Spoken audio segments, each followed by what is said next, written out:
system lockdown enabled.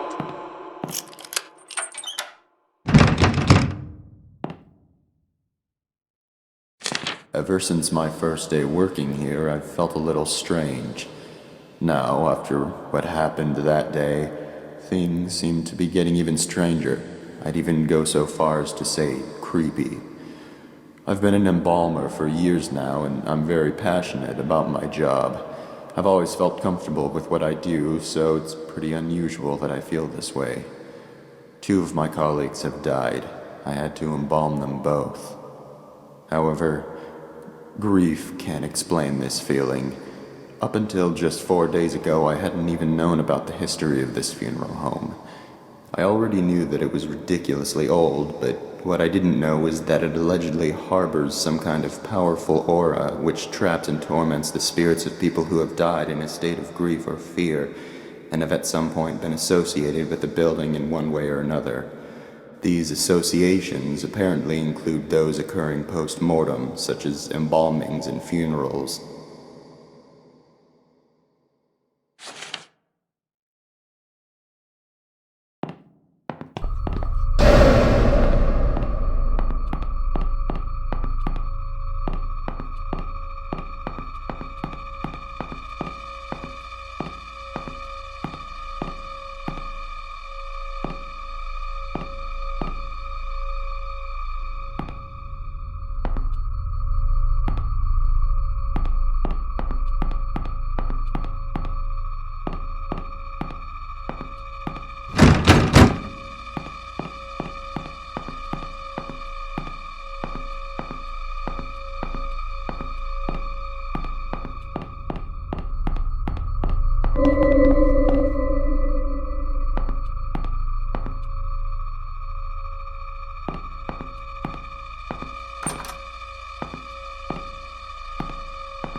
To make things even weirder, this place has a serious lockdown system.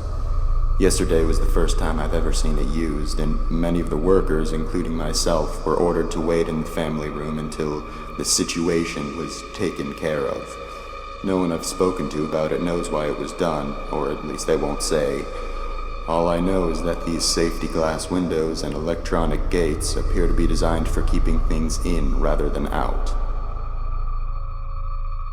I was the first responder that day. I was the first and only person to make it to Myrtle's side before she passed away.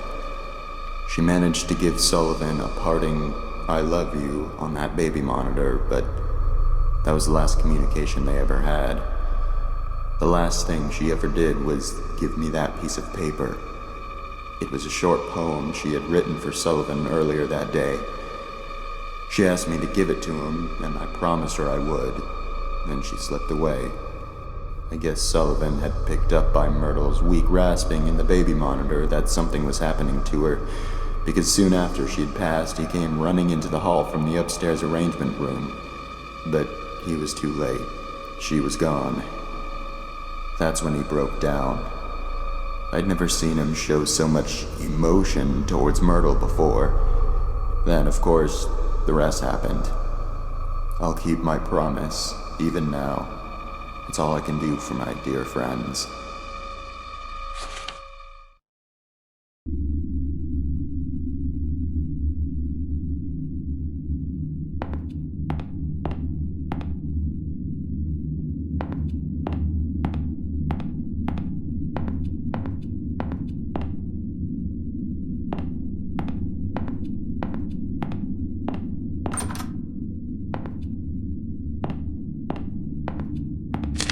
There are a lot of strange things I've seen around this place.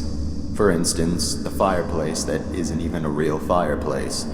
It's some kind of ladder shaft, but there's a tough metal grate fastened over it that appears to be controlled electronically, most likely by the lockdown system. I'm assuming the shaft leads down to the basement, but it must have been sealed off because it's not accessible from anywhere down there. Another thing I've started wondering about is a metal handle that's been sitting on Michael's desk for about a month now. I asked about it once out of curiosity, but he avoided giving me a direct answer.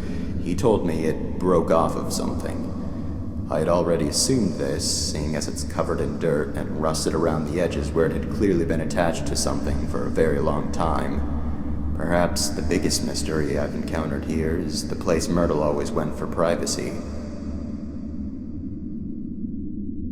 She was often depressed, so she was always going into the downstairs hall on her way to wherever it was she went to be alone. However, she seemed to vanish.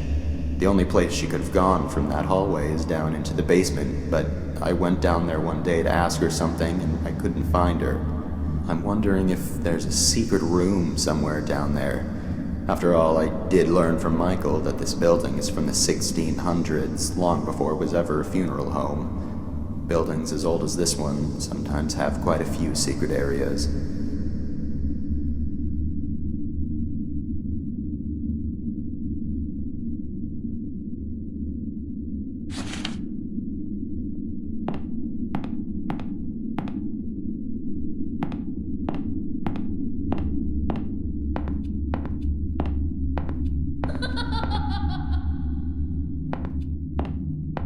They still haven't buried them. Sullivan has been lying in his coffin now for 2 days, and Myrtle for 3. Because Conrad refused to touch Myrtle's coffin after her funeral, it had to be put aside so Sullivan could have his. Conrad still simply doesn't want to have anything to do with the burial of either of them, even if all he's doing is preparing a future grave without actually touching the coffins. I'm starting to wonder if he had some type of unpleasant encounter with Myrtle and Sullivan's coffins, or he heard some absurd rumor about their corpses. What's sad is that Myrtle and Sullivan don't have relatives who care enough about their burials to actually do something about this.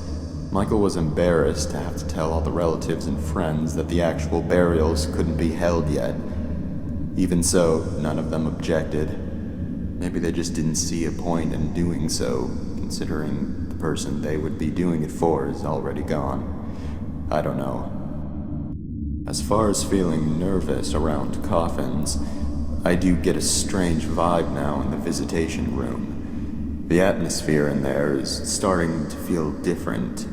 The air feels heavier, a little bit oppressive even. It seems to be more noticeable today than it was yesterday. I'm not quite sure if I believe in ghosts or not, but it seems to fit what I've heard before about locations having uncomfortable, negative energy due to evil or extremely upset spirits. Maybe it's just normal stuffy air. There aren't any windows in there, and it is the middle of summer.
turns out that Devon got into the morgue by stealing Sullivan's key card from the office. Mrs. Raines had been in there and forgot to lock it when she left. Nobody knows exactly how the kid figured out the passcode, but considering what a flake his mother is, that's probably just something else she inadvertently compromised. They're burying Sullivan with a few of his belongings from the funeral home. I guess because he had worked here for so long and was so loyal to his job. Michael revealed that one of those belongings is Sullivan's key card. Of course, they would need to deactivate it from the system to avoid any breaches and the chance that it was stolen, but then again, Mrs. Raines would be the one who would do that. I discovered earlier today that Devon had stolen the system lock override key as well and hidden it somewhere in the building. This has got to be the most troublesome, ill-behaved kid I have ever encountered.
Attending the funeral service for Sullivan James, please gather in the visitation room.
Sullivan James was blind as a bat. Sullivan James fell down flat. Sullivan James is withered and blue. Sullivan James is coming for you.